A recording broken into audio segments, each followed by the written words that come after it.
शांति 14/1/2022 की मुरली है। प्यार के सागर, आनंद के सागर, गुणों के सागर परमपिता परमात्मा बोले, मीठे बच्चे, यह तन रावण की प्रॉपर्टी है। इससे रावण को देखकर अशरीरी बन घर जाना है, इसीलिए इससे ममत्व निकाल दो।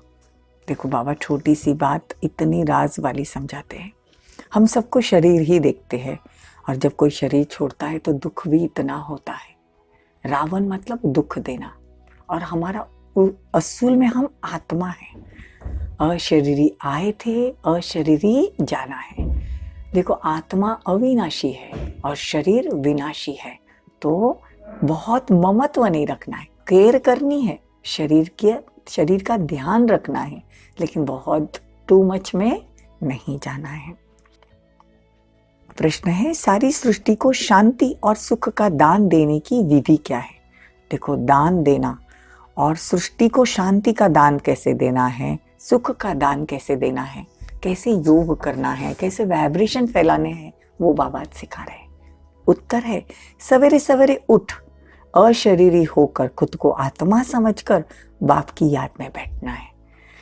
यह है विश्व को शांति का दान देने की विधि और स्वदर्शन चक्र फिराना। देखो कितना सिंपल है। जहां बैठे हो बेड पे सवेरे सवेरे उठते ही खुद को पहले आत्मा समझो और जितना तुम आत्मा समझकर उस परमात्मा की याद में सिर्फ शांति से बैठेंगे तो भी आपके वाइब्रेशन से पूरे विश्व को शांति का दान दिया जाएगा और वह जमा के खाते में होगा।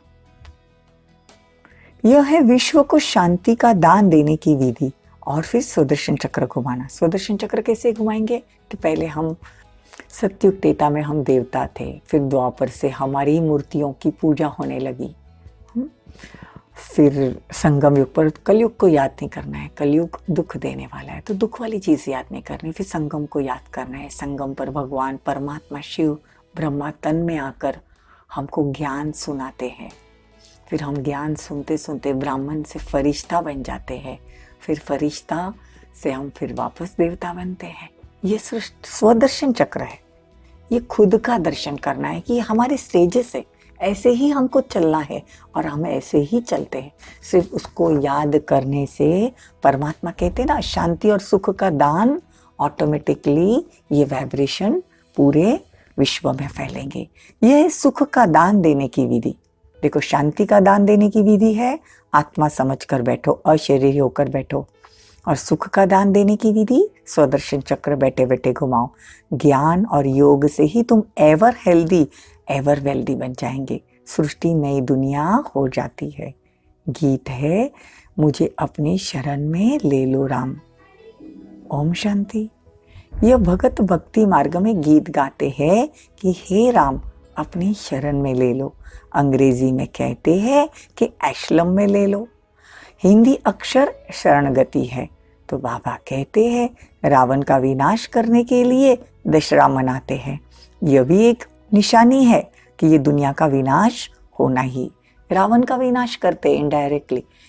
रावण कोई देहधारी नहीं है, लेकिन बाबा कहते हैं रावण मतलब हमारे 5 विकार, और ये 5 विकार रूपी ये रावण दुनिया का विनाश होना ही है। पास्ट जो चीजें होके जाती है फिर उसका नाटक बनाते हैं।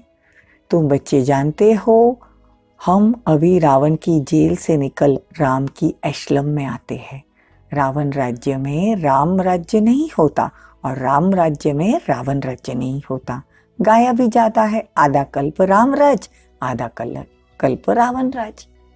देखो अभी ये जो रावण की दुनिया है, ये कलयुगी असुरों की दुनिया है। वहाँ कहाँ आपको देवता नजर आते हैं? और बाबा कहते जहाँ देवता है वहाँ असुर नहीं। ये जो कहानियां बैठ बनाई है, इसीलिए भगवान आकर बताते हैं कि ये कहानियों में भी कोई रस नहीं है।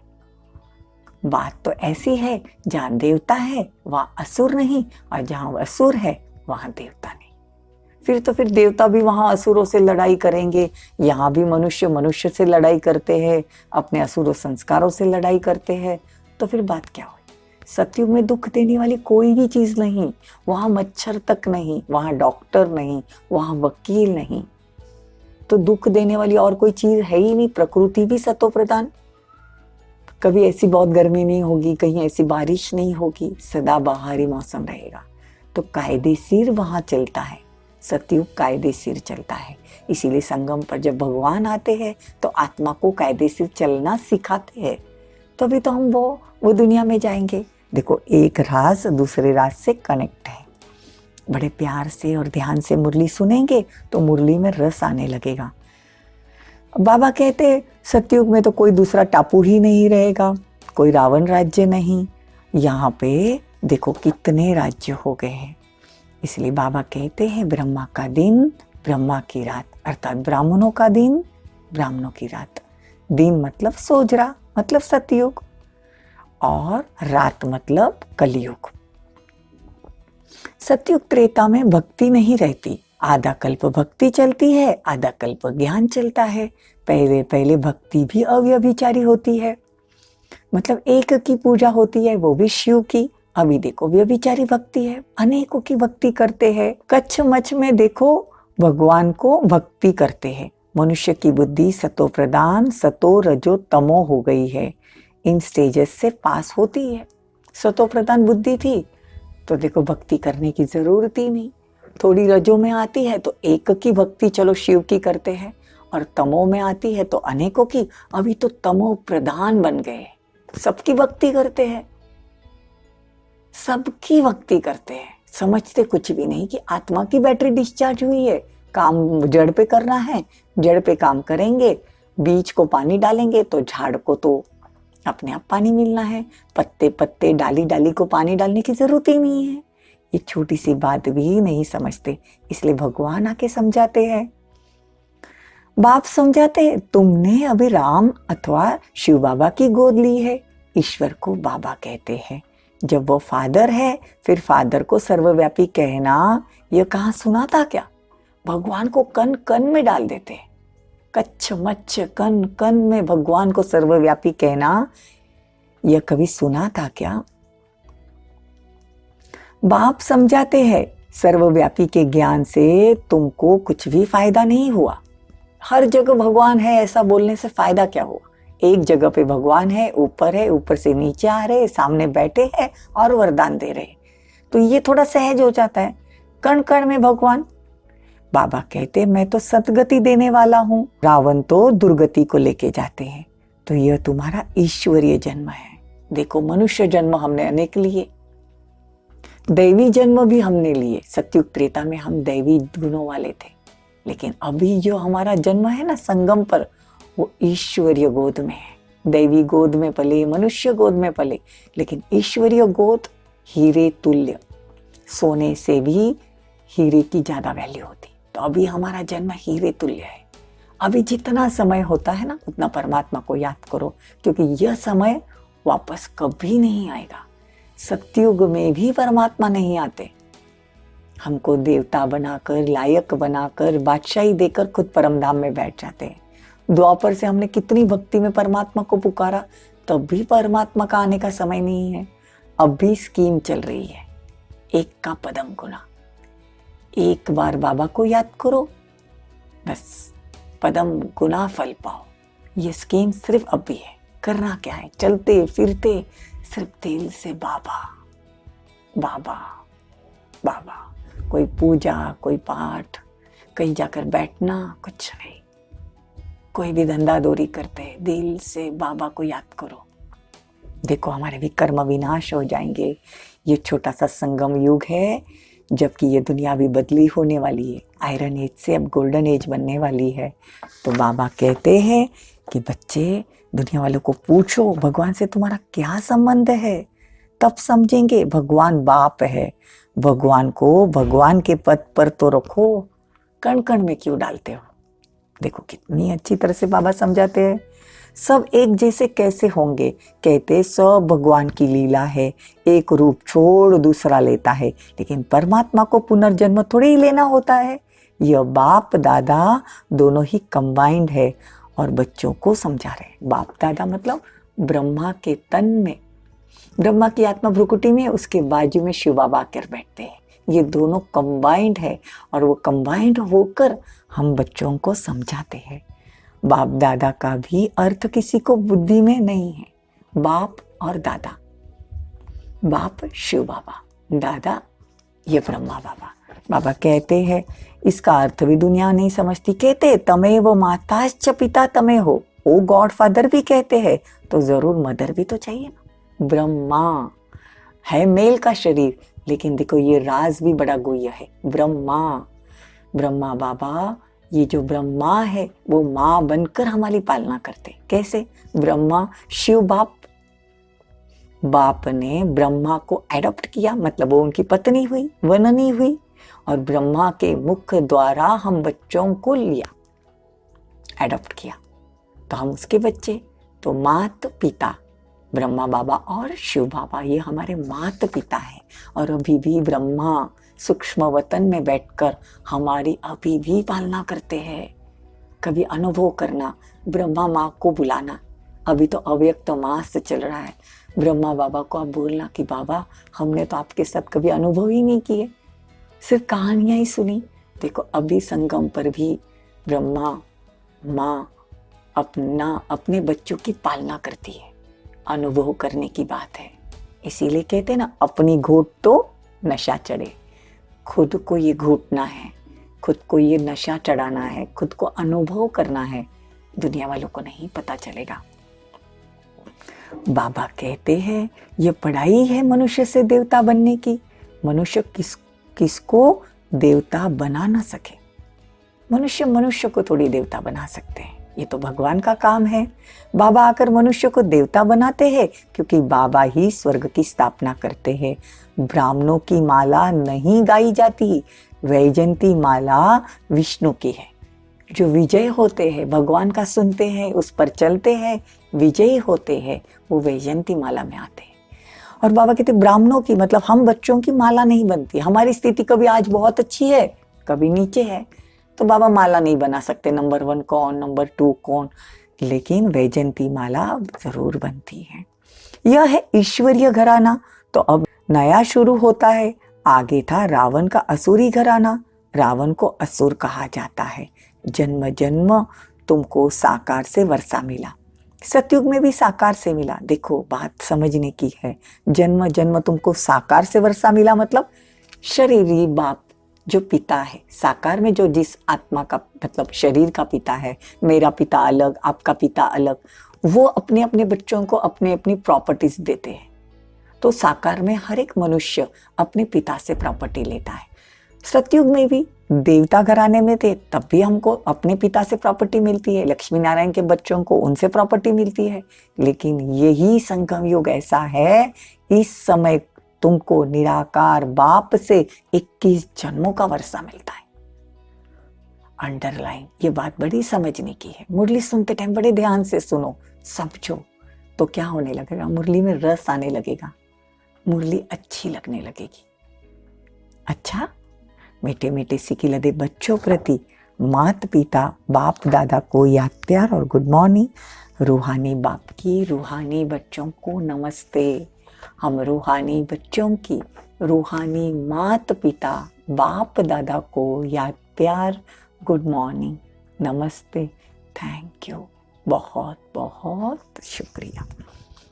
धारणा के लिए मुख्य सार, देह सहित पुरानी दुनिया के संबंधी आदि सब भूल स्वयं को देही समझना, बुद्धि से नए घर का आह्वान करना, सतयुग का आह्वान करना, बुद्धि से आह्वान करना।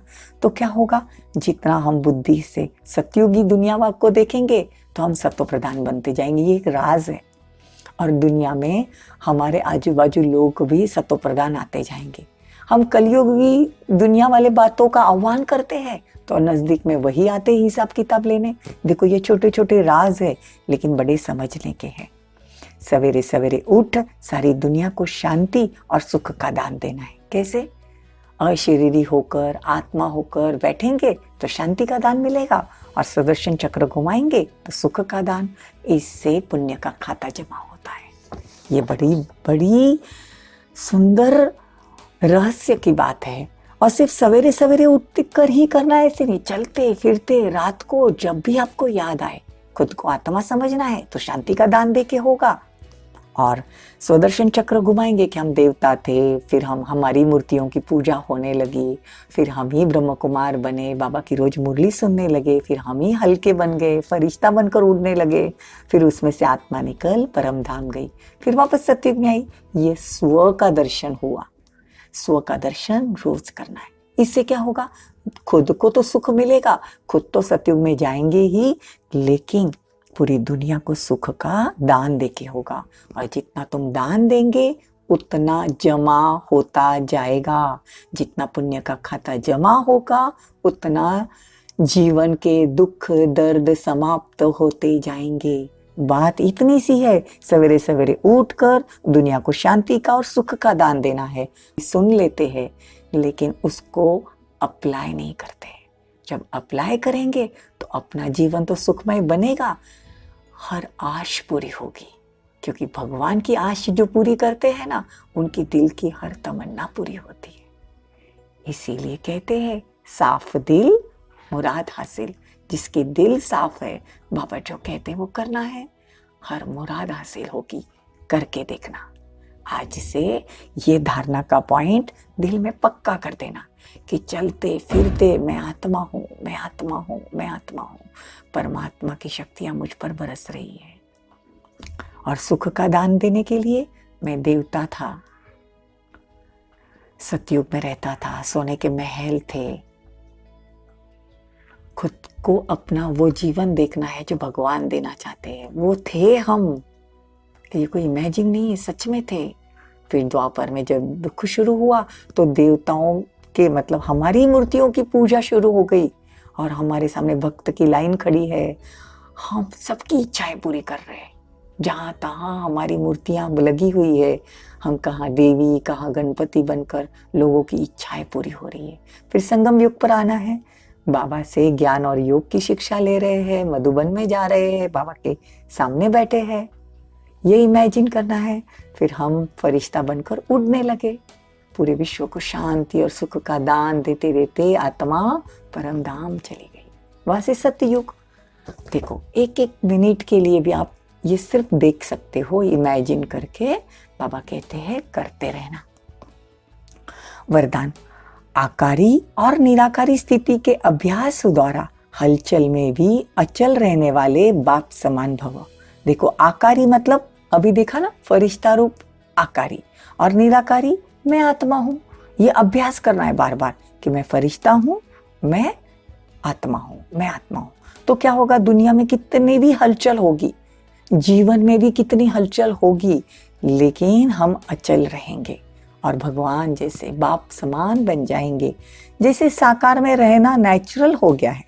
जैसे हम खुद को शरीर समझते तो नेचुरली अगर हाथ उठाना है तो हम बात करते करते हाथ उठा लेते, नेचुरली हर एक चीज चलती है। ऐसे ही आकारी फरिश्ता हूं और निराकारी श्रेष्ठ आत्मा हूं। ये दोनों स्मृतियां, सिर्फ स्मृति मतलब सिर्फ याद करना नेचुरल हो जाए।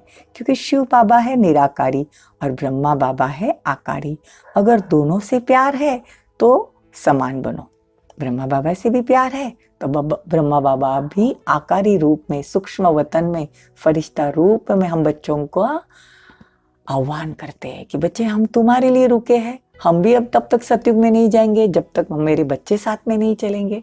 तो भगवान से प्यार है और ब्रह्मा बाबा से प्यार है तो खुद को चलते फिरते फरिश्ता समझो और उसमें आत्मा बैठी है समझो। बार बार ये अभ्यास करो। अभी अभी आकारी, अभी अभी निराकारी। तो ये अभ्यास ही हलचल से अचल बना देगा। दुनिया में बहुत हलचल होने वाली है। देखो कब की मुरली है, बाबा कब से बोल रहे हैं और ये हलचल का पीरियड अभी शुरू हो चुका है। तो त्राही त्राही मरने से अच्छा है बाबा जैसा बोलते हैं वैसा करना। स्लोगन, दिव्य गुणों की प्राप्ति होना ही सबसे श्रेष्ठ प्रभु प्रसाद है। तो प्रभु का प्रसाद कौन सा? दिव्य गुणों की, देवताओं जैसे गुणों की प्राप्ति होना। लवलीन स्थिति का अनुभव करो। जो प्यारा होता है उसे याद किया जाता है, उसकी याद स्वतः ही आती। सिर्फ प्यार दिल का हो, सच्चा हो और निस्वार्थ हो। जब कहते हो मेरा बाबा प्यारा बाबा, तो प्यारे बाबा को कभी भूल नहीं सकते। और निस्वार्थ प्यार सिवाय बाप के किसी आत्मा से मिल नहीं सकता। अंडरलाइन, निस्वार्थ प्यार। दुनिया वाले अगर याद भी करेंगे ना तो कोई काम से याद करेंगे, निस्वार्थ कोई किसी को याद नहीं करता। लेकिन भगवान ऐसा है जो निस्वार्थ बच्चों को याद करते हैं। तो हमको भी जब काम रहे तो परमात्मा को याद नहीं करना है, चलते फिरते बाबा से प्यार करना है। कुछ नहीं होता है, नहीं समझ में आता है, बाबा बाबा दिल से बुलाओ, मेरा बाबा। बाबा बंधा हुआ है बच्चों के साथ रहने के लिए। तो बाबा कहते हैं निस्वार्थ प्यार सिवाय बाप के किसी आत्मा से मिल नहीं सकता। इसीलिए कभी मतलब से याद नहीं करो, निस्वार्थ प्यार में लवलीन रहो।